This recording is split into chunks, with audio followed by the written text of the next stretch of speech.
Hello, welcome to the Age of Sigmar Stats Centre, the first of 2025. Amazing. So obviously over the Christmas holiday period, there wasn't a lot of opportunity for people to play Warhammer, but there was still some, and we do have some event results from all around the world using the new battle scroll.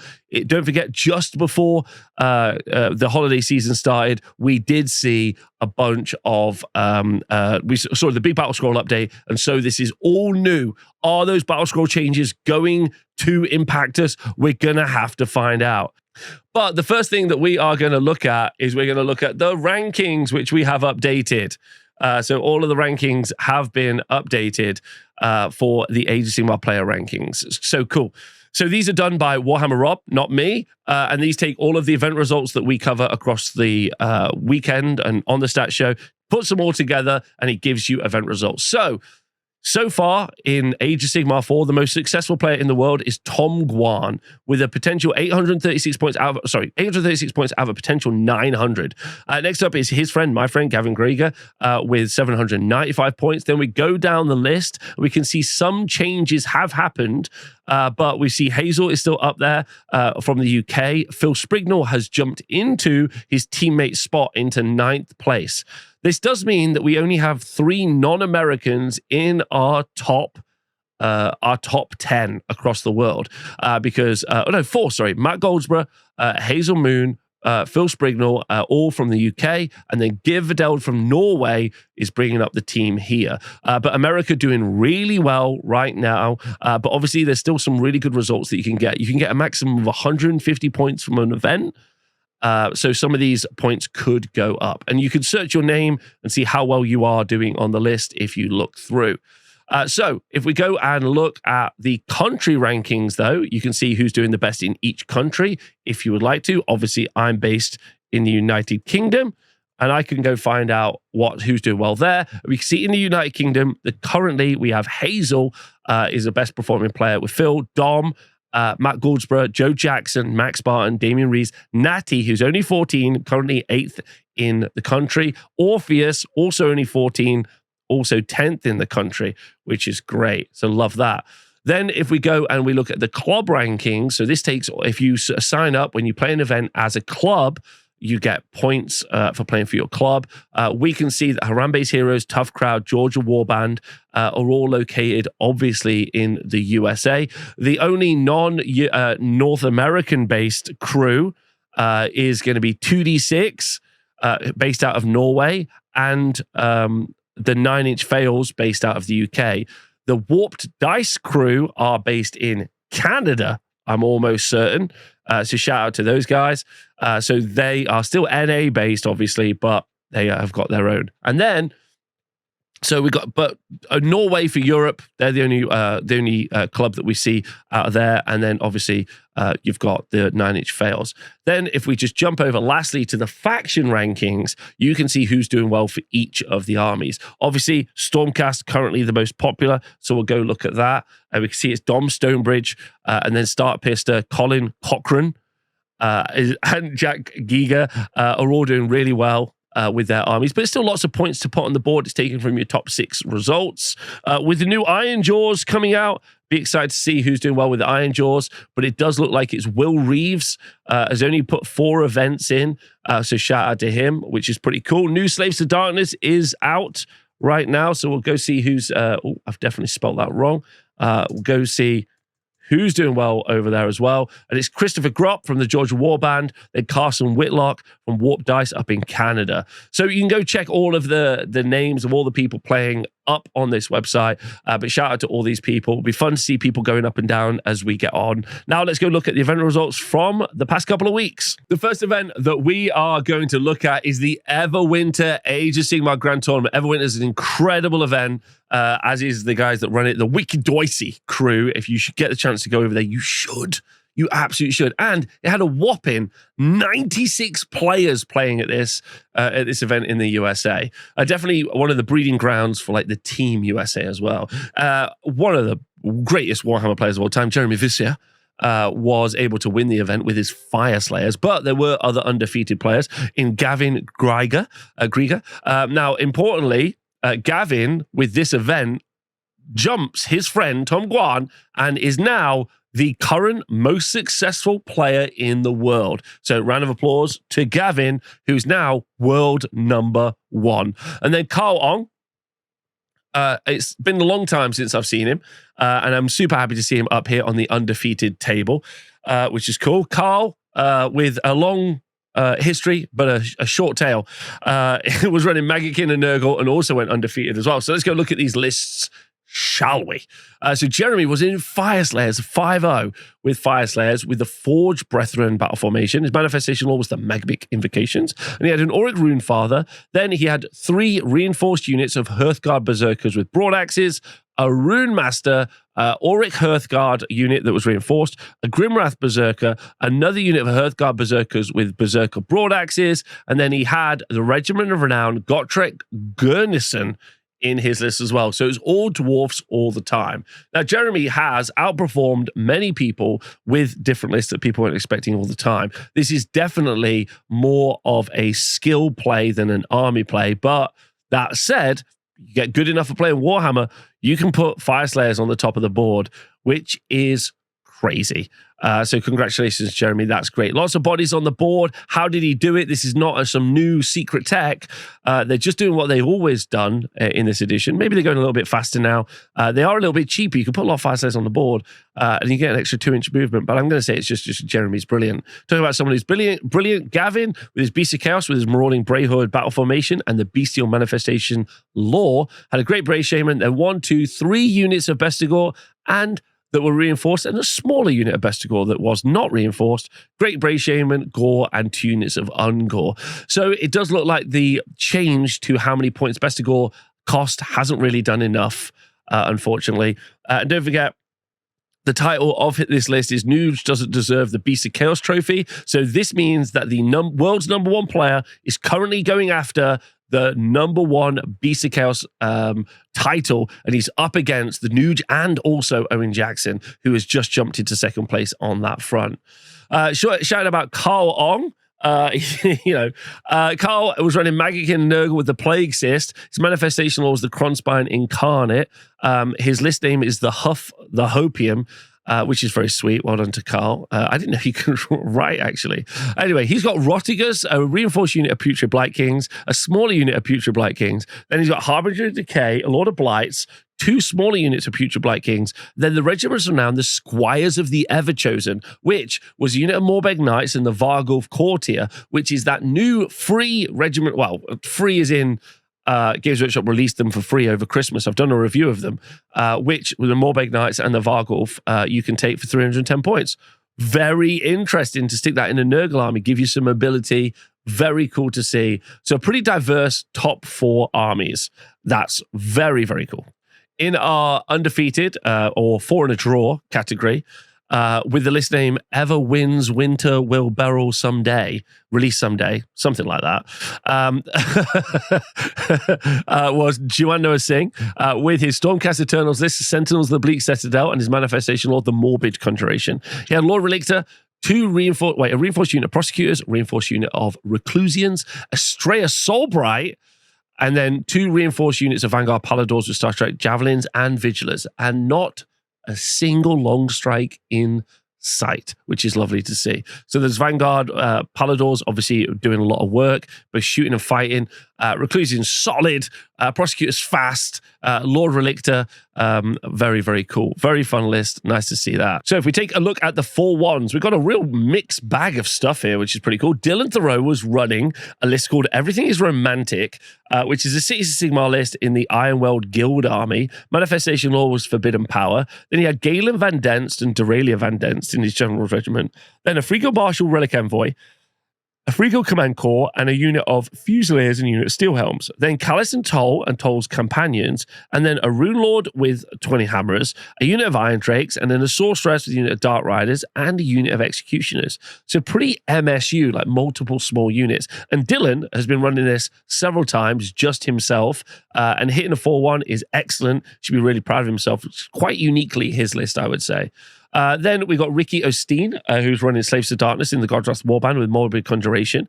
He's got a general's Chaos Lord on Karkadrak as his general. Then he's got 2 reinforced unit of Chaos Chosen, one of them with the Banner of the Screaming Flesh, which is going to give you plus 3d6 charge and +1 attack on the charge. Then he's got a Chaos Lord and Demonic Knight and a small unit of Chaos Knights. Then he has the Gaunt Summoner and a unit of Dark Oath from Fell Riders. That does mean he can put the unit of 10 Chosen inside the Gaunt Summoner, get the Gaunt Summoner who's been pledged to Tzeentch to teleport into the middle of the board, drop the unit out, get it even closer if he's got the spell off, and then 3d6 charge in a bunch of lunatics. Pretty fun list. Very, very fun. I think the most fun thing about that is saying that you can put 10 Chosen in a Gaunt Summoner.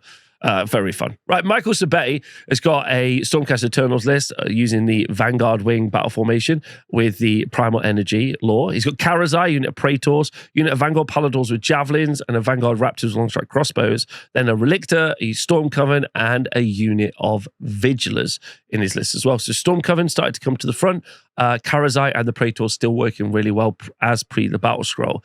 Then Tom Guan was running a pretty unique and pretty inspiring Hedonites of Slaanesh list. A lot of people have been asking, should I go for more a Keeper of Secrets Shalaxi combo? A lot of people have said, should I really use the fact that we can use the Painbringers and also the Twin Souls and also Glutos to reduce down the number of attacks and kind of do like a Karazai Praetor hold the middle trick as a combo for Slaanesh. A lot of people have said, should you try and get a bunch of Demonettes and Demons on the board and be able to resurrect them using a Keeper of Secrets?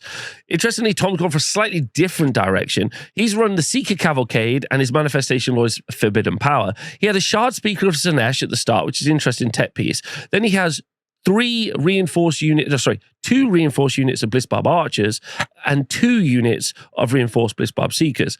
Then in his next regiment, he's got a Shard Speaker of Slaanesh and 3 small units, unreinforced, of Blissbarb Seekers. So this is just a lot of shots coming out of a list that he's named LOL.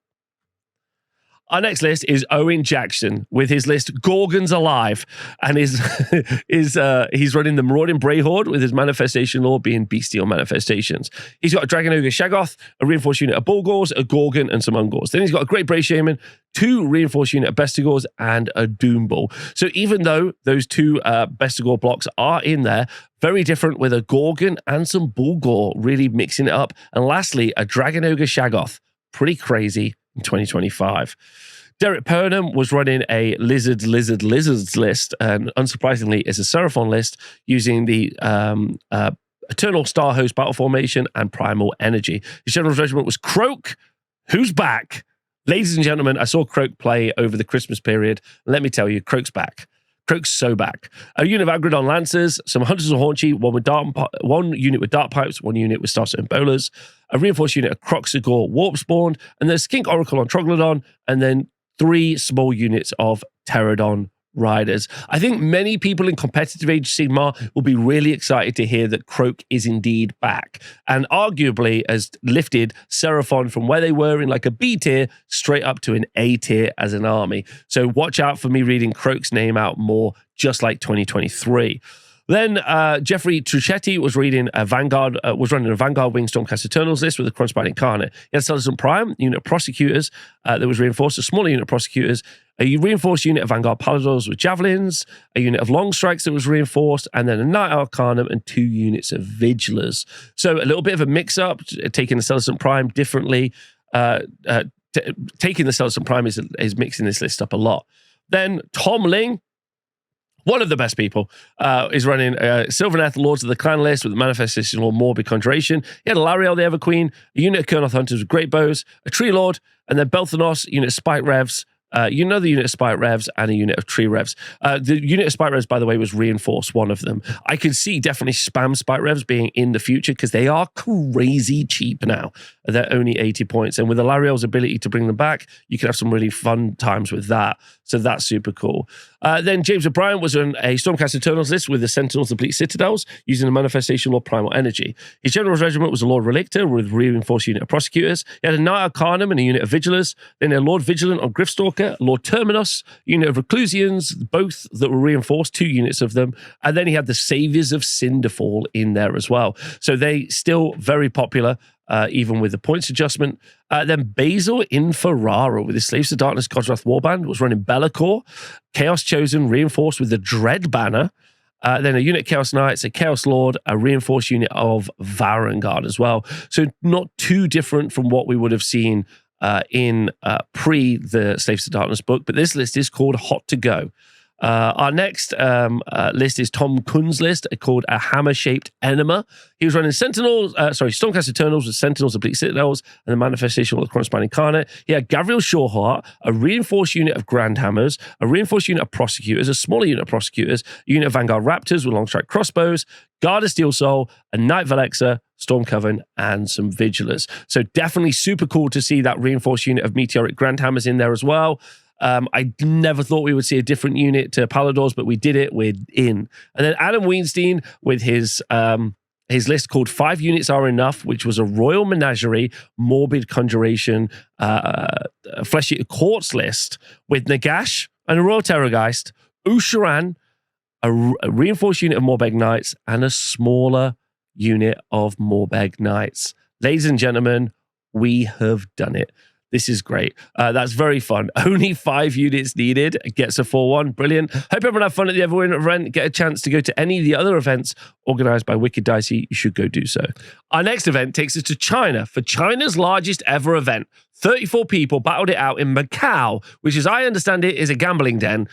The people in the chat are telling me, which is cool, but it's part of China. So, or not. It's an autonomous region. I'm not sure. Either way, 34 people battled it out in China to be the champs. And Matt the Nuge, who I was talking about earlier, who's an American player based on the West Coast, went to China and got a 5-0 with his Beast of Chaos, meaning he beat Owen now, and he's back in number 1 Beast of Chaos. But then Gavin, who says the Nuge, who's now in China, can't be number 1, who's in America, is trying to beat him.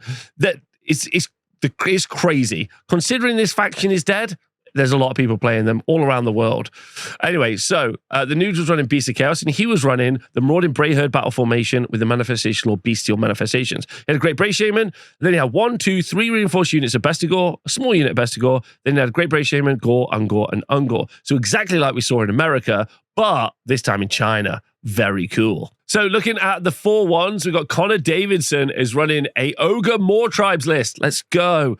Using the Beast Handler's battle formation with Chronospine Incarnate. He has a Frostlord Stonehorn, Gorger Moorpack, Huskar Stonehorn, Stonehorn Beast Riders, Thundertusk Beast Riders, then a Frostlord on Thundertusk, Frost Sabers, and Thundertusk Beast Riders. That will mean that's 1, 2, 3, 4, 5, 6 monster trucks running around in this list. And I think that you are going to see more of that army return in 2025. Get your monster truck cars out. Then Zhuang Hao, I'm going to say these names wrong, and I'm very sorry, whose list is just a picture of a pig and maybe another pig, is running a Bone Splitters list with the Snaggerruck battle formation. He had a Wurgog Prophet, then he had Savage Boar Boys reinforced 4 times. So four lots of reinforced Savage Boar Boys. Then he had a Wurgog Prophet, another reinforced unit of Savage Boar Boys, and this is going to absolutely blow your mind. 2 more units of Savage Boar Boys, right? Okay, that's pretty crazy. That's pretty crazy. You're going to have a great time for the next 6 months. Well done to him. JC Furman was running a Eternal Starhost Seraphon list. He had Lord Croak. He's so back. He's so back. You thought he was out. For 6 months, he just wasn't the good choice, but he's back, ladies and gentlemen. A Basilon with Archosotek, an Astaroth Bannerbearer, 2 reinforced units of Saurus Warriors, a Slan Starmaster, 2 units of Rippers, some Terror Wings. Croak's back. He's back. The reason he's back, if you are unaware, is because there was a Battle Scroll update where Games Workshop have no idea what to do with Seraphon. They were like, how do we make them better? What do we do to make them, what do we do to make them so that they're more engaging? And so they just went back to Age of Sigmar 3. They took Croak, who was maybe one of the worst War Scrolls ever. He was just awful to play against. And then they brought him into Age of Sigmar 4, and they were like, off you go. Do the same thing again, King. And there he goes. He's back. Then we got Brad Oscarthorpe, who's running a list called Trees. He was running Sylvaneth with the Morbid Conjuration Manifestation Law, Lords of the Clans Battle Formation. He had Lady of Vines, reinforced unit of Spite Revs, Belthanos, a reinforced unit of Spite Rider Lancers, a Branch Witch, 2 units of Gossamer Archers, some Tree Revenants, and a Spirit of Durthu. Very different to what we've seen in other parts of the world. Then Zhang Lao was running a Fire Slayers list. Second time, ladies and gentlemen, they're back. The Warrior Kimbad with a Manifestation Law, Magmic, and Invocations. He had an Auric Runefather, a Doomseeker, 2 units of Hearthguard Berserkers with Flamestrike Poleaxes that were reinforced, a Rune Master, and then another unit of Hearthguard Berserkers with Poleaxes reinforced, Grimwrath Berserker with, you're going to blow your mind, a unit of Hearthguard Berserkers with Flamestrike Poleaxes, and then another Grimwrath Berserker with, this will blow your mind, Hearthguard Berserkers reinforced with Flamestrike Poleaxes, and then a Grimwrath Berserker, taking this up to 1, 2, 3, 4, 5 units of Hearthguard Berserkers with Flamestrike Poleaxes. Did they say that you made this army too cheap and you could put too many points on the board? We'll have to see. Terry Fang was running Uruk War Clans in the Iron Fist battle formation with the list name My Cabbages. His general's regiment was Godrak with a unit of Gore Grunters. He had a Mega Boss on Maw Crusher, a Mega Boss on Maw Crusher, a Mega Boss on Maw Crusher, and a Mega Boss on Maw Crusher. Ladies and gentlemen, that's 4 Mega Bosses and Godrak. All in one list with a unit of Gore Grunters besides. Incredible work. He got a 4-1. Congratulations to China. I hope you're having a great time. Well, shout out to the Age of Sigmar community over there. You're all brilliant. Our next event takes us to Norway. Don't forget, Norway, they are up there. They've got players in the top 10. Their club is in the top 10 of clubs around the world. Very competitive meta.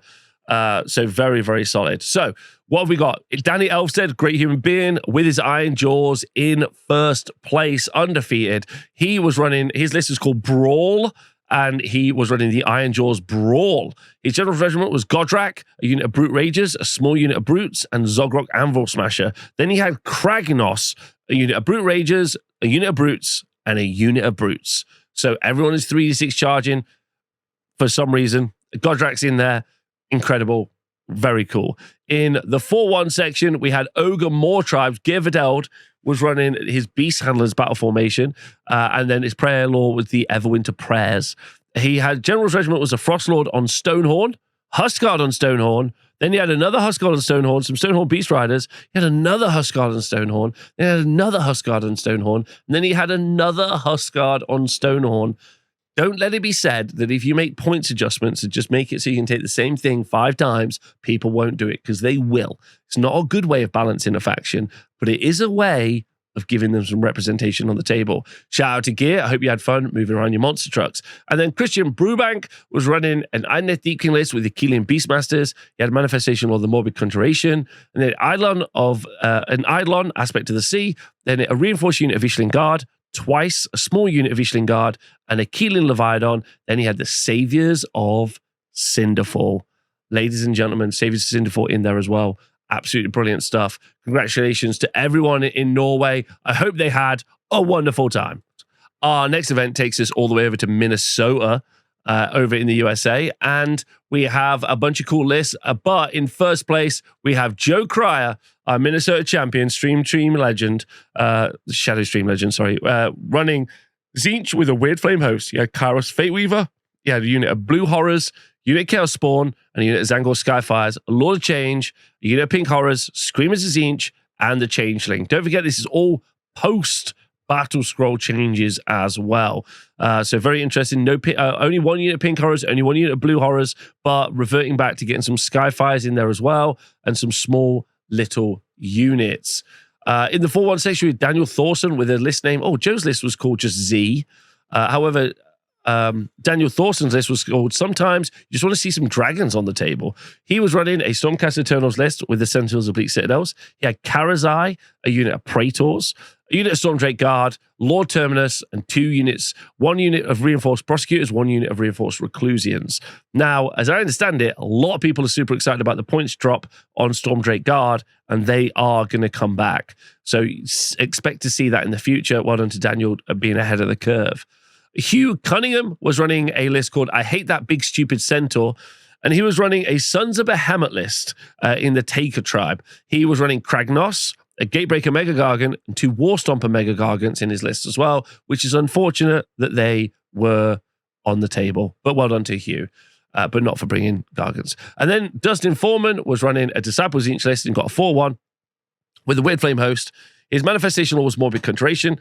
He had Kara's Fate Weaver, reinforced unit of Blue Horrors, a unit of Flamers, a unit of Pink Horrors, a unit of Pink Horrors, a Lord of Change, a unit of Blue Horrors, and a Chaos Spawner Zinch, and the Changeling. Very cool. So Horrors still good, especially seems in the USA.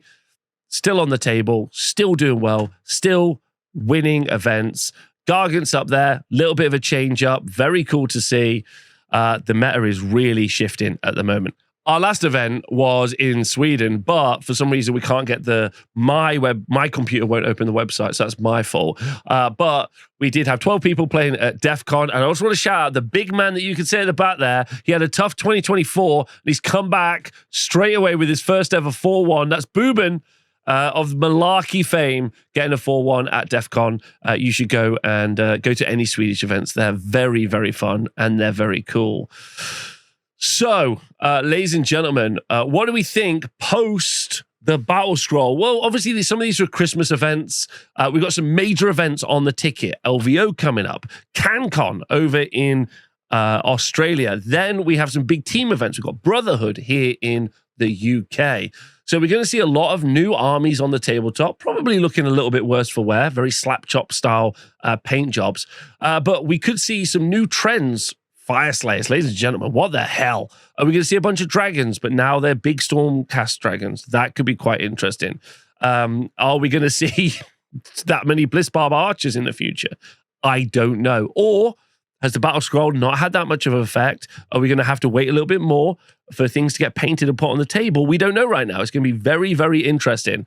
But I'm really, really looking forward to seeing those armies on the tabletop and seeing what the meta looks like in 2025. Let me know if you've been working on anything. Thanks to the Twitch chat for hanging out with me while we talked about stuff. And yeah, looking like it's going to be a really interesting Age of Sigmar in 2025.